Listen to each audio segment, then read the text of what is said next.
Hey everyone, this is Tim from YourSixStudios. Today in this video, I'm going to go ahead and show you how to back up your saved game data to a USB device. So let's go ahead, jump in the video right now.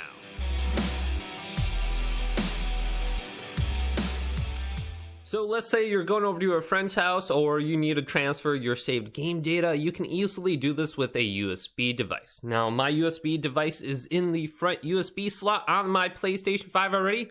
And on the home screen, I'm going to go to the top and then go to settings and select this. Now I'm going to go ahead and scroll down until I get to system. So here is system. Now under system software, go to the right and then go to backup and restore and select this option. Now it says backup your PS5. Let's select that. Now under here, we will have 4 different categories to checkmark: games and apps, save data, screenshots, and settings. Now it may say please wait for a little bit. Go ahead and just hold off. Now it should take about 1 or 2 minutes before the screen goes away. Okay, excellent. So I have about a 16 gigabyte USB flash drive in right now.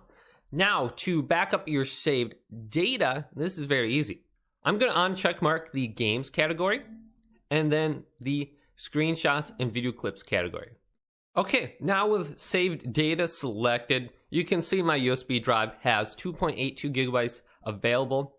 And what I just selected is 6.46 gigabytes just with the saved data.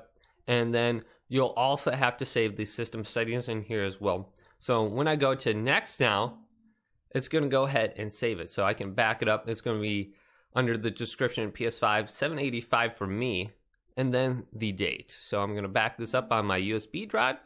Now my PlayStation 5 will go ahead and restart.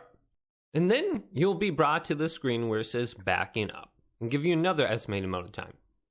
Now, if this video did indeed help you out, go ahead and leave it a big thumbs up and subscribe to my channel down below for more tech up videos coming up next on YourSixStudios.